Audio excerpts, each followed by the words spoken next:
Présentation de sa nouvelle œuvre littéraire qui coïncide avec le jour de son anniversaire, ainsi en a voulu Fatim Touré. Lagaré Dogoni, les aventures multiculturelles d'une femme africaine, c'est l'œuvre littéraire qui réunit ici les invités. L'auteur s'ouvre à ses lecteurs à travers ses livres. On y découvre la vie de famille de Fatim Touré, son expérience de mère, mais surtout ses aventures à travers plusieurs pays d'Afrique. De Kampala à Bamako, Libreville en passant par Antananarivo, l'écrivaine présente sa casquette de jeune femme globe-trotteuse. Ça parle de tous mes doutes, mes émotions de femme, mes découvertes surtout, mes analyses, mes voyages, les rencontres que j'ai pu faire de toutes ces belles cultures que j'ai eu le plaisir et la joie de découvrir en étant burkinabé, en ne me perdant pas, en allant vers les autres. C'est vraiment une ode à la découverte des autres, à la découverte même d'ici. Est-ce qu'entre nos différentes régions, on se connaît? Est-ce qu'avec les défis que traverse le pays, si on avait plus d'ouverture d'esprit vis-à-vis de ce qu'est l'autre et de ce qu'est sa culture, est-ce que nous en serions à ce niveau de déchirure que nous avons pu rencontrer? Et donc je parle de tout ça, d'oser aller vers l'autre, mais sans se perdre aussi en allant à la découverte de l'autre. Fatim Touré dit être convaincu que l'aventure est une école de la vie. D'où son invite à la jeunesse africaine de s'ouvrir et d'apprendre des autres tout en restant soi-même.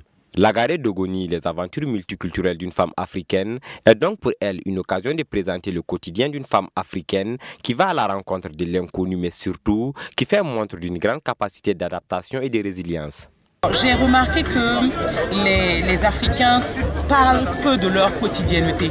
C'est-à-dire que nos récits sont souvent racontés par d'autres personnes qui n'ont pas vécu nos réalités ou qui ne les ont pas vécues en étant nous. Et je me suis dit, si j'ai eu la chance et l'opportunité de faire la rencontre de toutes ces cultures, de tous ces peuples, il serait bon de le narrer selon mon vécu, mon ressenti et mon africanité, pour dire au monde comment nous aussi nous ressentons, vivons et faisons les choses. Pour ceux qui ont eu la chance de lire l'œuvre avant cette cérémonie de dédicace, cette activité est une occasion d'échanger avec Fatim Touré sur les thématiques abordées. Un livre de belle facture qui, pour Aline Savadogo, traite des sujets d'actualité tels que la vie de la femme africaine. J'ai aimé la manière dont, quelle que soit, elle a fait plusieurs pays, la manière dont elle est arrivée à faire comprendre aux gens qu'il n'y a pas forcément qu'un volet négatif. Il faut découvrir. Elle a dit ce soir, il faut rester soi-même en découvrant. Quand vous partez par exemple dans un nouveau pays, vous devez vous adapter sans changer qui vous êtes. Et ça, c'est très important.